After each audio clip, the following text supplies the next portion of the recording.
My name is Amanda. I'm a genetic counselor here at AdventHealth. If your healthcare provider has ordered genetic testing for you, it may be because these tests can be quite helpful in diagnosing, treating, and preventing diseases, as well as guiding decisions about medications and specialist referrals. However, it's important to remember that there are always limitations, and test results should be interpreted with caution. When it comes to genetic testing, your personal and family medical history can play a significant role in determining your testing options. Be sure to inform your provider about any unique family circumstances, such as adoption or limited information on your biological family. Your family members can include your siblings, full and half, your children, parents, aunts, uncles, grandparents, first cousins, and sometimes even your great aunts and great uncles. Your provider will be looking for patterns in your family history that may suggest an inherited cause, so providing accurate and relevant information is essential. Genetic testing usually involves collecting a blood or saliva sample from you. After the sample is collected, it's sent to a genetic testing laboratory overnight, where it undergoes quality checks and analysis. You can expect results to take between 1 to 8 weeks to arrive, and they'll be sent directly to your healthcare provider. Keep in mind that clinical genetic testing is different from the commercial genetic testing you might see advertised. Clinical testing does not provide raw DNA data or information about ancestry. Instead, it focuses on finding a hereditary cause of disease in you or your family members. To ensure the accuracy of your results, clinical genetic testing is regulated by federal and/or state standards. At the core of genetic testing is the examination of your body's genetic material, known as DNA. DNA provides instructions for everything our bodies need to do. A gene is one specific section of the DNA with a particular purpose, usually to create an important protein. Genetic tests work like a spell check, searching for typos or mutations in the DNA sequence. If a mutation is found, it might explain the cause of a disease in you or your family, or indicate an increased risk of developing an inherited disease. When it comes to genetic testing, you can expect 4 distinct kinds of results. 1 is a negative result. This is the most common outcome, meaning that the test did not find any harmful or uncertain changes in your DNA.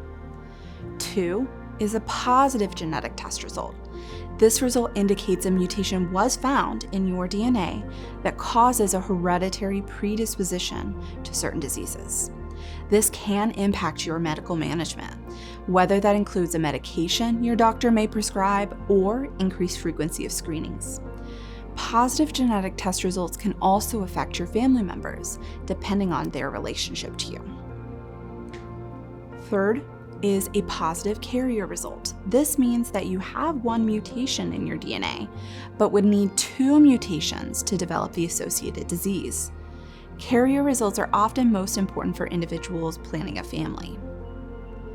And 4 is an inconclusive result or a variant of uncertain significance.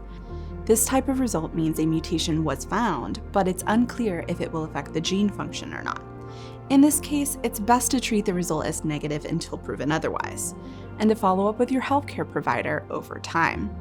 Most inconclusive results are reclassified as negative as we test more people and gather more DNA information.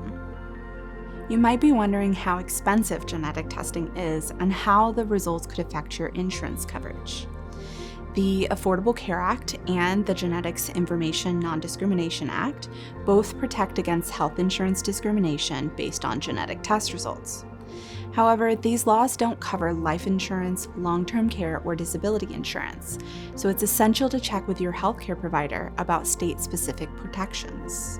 Some states, such as Florida, have enacted separate laws that prohibit life and long-term care insurers from canceling, limiting, or denying coverage. You should check with your healthcare provider on if this applies in your state.